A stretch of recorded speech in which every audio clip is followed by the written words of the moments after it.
So this is a little overview. I've already got the truck running by this point. Kind of spoiled the surprise. Just kidding. I'm sure y'all know it would run. But anyway, so yeah, this video is just gonna go over what I did to get it running. Not too detailed as I would have liked. I kind of got carried away, but yeah.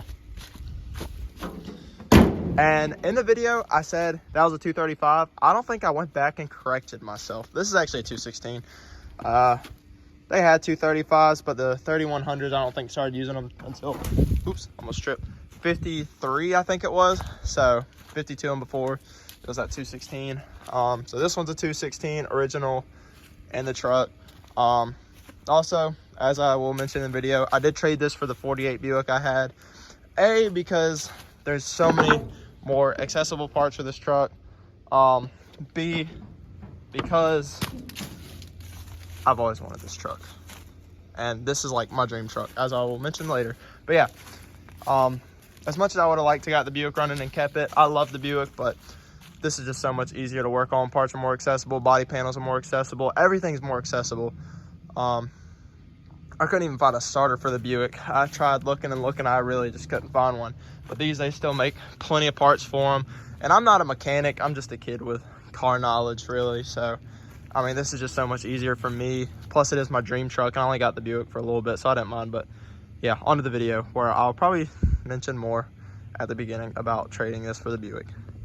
So now, we traded the Buick for this. So the Buick, the engine was locked up. I couldn't get it to get unlocked. And I know what a bunch of people are gonna say. Oh, you traded the Buick for this? This piece of junk doesn't even have a bed. But this is my dream truck. I don't even care. I love the Buick, but I got it for a few $100. So I didn't mind trading it off. And I didn't have that many parts for it anyway. But I couldn't get the engine unstuck myself. I just got done taking the radiator. Not out completely because it's still in there. But yeah, this is what I got for trading the Buick. And there's not that much rust on it. Like, that's a brand new cab corner. I have a new cab corner already for that other side. In fact, it's right there. Got a rocker panel, which I don't need. A few other parts that I don't need right now. But yeah, does need a windshield, one side, and back glass. But overall, this truck is not a bad rig. Doors open good. Oops, didn't close it. Didn't close it. There we go.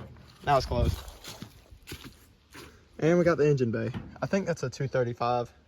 But yeah, this is my dream truck. So I'm glad I've finally gotten my dream truck. It's the last vehicle I want in my life. So I will see how true that is, how well that holds up. But yeah, literally my dream truck, and I finally have it. We just got to get it running. But like I said, I just took the radiator out, or took all the hoses off so we can pull it out and see if the engine turns over. Also, this radiator was full of coolant, and like a good color too. Good, healthy, yellowish, greenish, whatever color you want to call that. I know some people are going to think I'm dumb because they don't know the color, but I have a color deficiency. So yeah, not bad at all. But yeah, that radiator seems to still be holding up good. So let's see, let's dig into this and see if we can get that engine to turn over. Got it out, but there's no way to tell, or it's to put anything on there and try and turn it over. So we're gonna have to get to the flywheel. All right, so basically I got these taped off, so I remember they go together. Just had to take that off. Take this little wire off right there. And I gotta take a bolt off down here and then one under. Should be able to pull it out and get access to the flywheel. All right, trying to get the starter off. We got one awkward bolt down here. I couldn't get it off. I don't know if you can see the wrench. Yeah, you can. You can actually see it better on camera than you can in person. So I'm just gonna kick this thing. We got it. Got it unstuck. Heck yeah. All right, so whoever had this truck kind of color matched the grill to the truck. I don't really like it too much. I like the old metallic look. So we're spraying some of this on there. I've done went over it with a light sanding, but yeah, I want this grill to pop out a little bit. So yeah. turned out pretty good for a cheap little paint job. Also, I went to the junkyard and I found these. I gotta clean them up a little bit because they're rusted. But yeah, got both sides for 15 bucks. I got a little carried away with doing stuff off camera. But anyway, I got a new distributor in, all new plugs, and a new starter. Now, I rigged everything up, so now it's a 12-volt system instead of a 6-volt. And what I got here is I got a wire ran from the starter to an inline fuse to this push start, and then back down to the solenoid for the starter.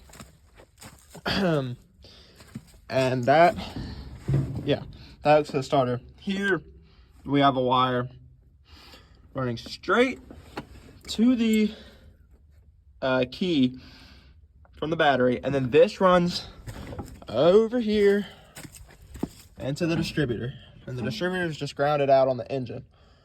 So it wouldn't start. I tried for a long time and I couldn't get it to start. Little did I know, I had the distributor turned 180 degrees in the wrong direction because I'm dumb. So we're gonna hope it starts now. I think I've gotten just about everything needed to start it, so we're going to try. But yeah, that's all I did off camera. Like I said, I got a little carried away, but starter and distributor were the main things, and getting timing correct, and then running new plugs and new wires to that, and then the ignition system. All right, I drew out a diagram right here to make it a little easier, so using a Capri Sun straw. But from the battery goes to the starter, and then from there runs through an inline fuse to the push start, and then back to the starter. So yeah, this says it's grounded, that runs to ground on the starter. That's wrong. Yeah, so ignore that, ignore the ground. I'm pretty sure the starter is just grounded out on the actual truck. And then here we got the battery runs to the ignition switch, the key, and then from there ignition runs to the distributor, and then there's a separate wire for the tach, but I didn't plug that up, it's not needed. And then that's grounded on the engine block. So yeah, pretty simple stuff. Nothing too crazy going on, just hoping it'll start. Got gas in the carburetor, got some starting fluid in there, see if it cranks. Oh yeah, I forgot to say, I put some fresh oil in it too. Now, I know it's gonna need a fresh oil change once it's running, kind of clean out some of that gunk, but yeah, forgot to mention that.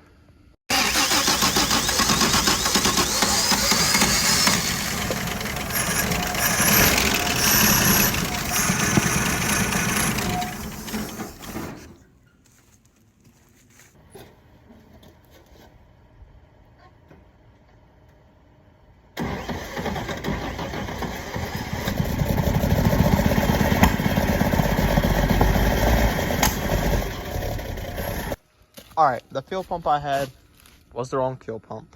So I'm gonna call it there. So we did get this running, and in the next episode, hopefully, we'll get more done to this truck, but it's officially a runner after decades.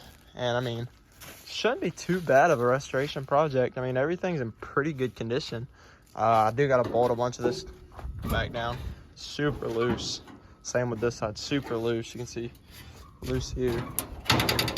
So yeah, but I mean, the body, I just want to take a second to look how good of condition the body and the frame is, and everything's all original as I'm aware of, or so I'm aware of.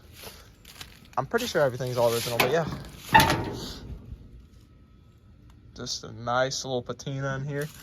But yeah, great little truck. And by the time I'm done with it, hopefully down the road, have some chrome hubcaps, some white walls, have a, I don't know what color I want it yet, have a nice bed on there, not a flat bed, an actual bed, but that'll be down the road when I actually have money, which I hardly have any now because I'm broke. But yeah, that'll do it for this episode. Thank y'all for watching. If you liked it, leave a thumbs up. If you didn't and dislike it, leave a comment what I could change. But yeah, or what y'all want to see from this truck, definitely put it in the comment section. But she's a runner. Bye.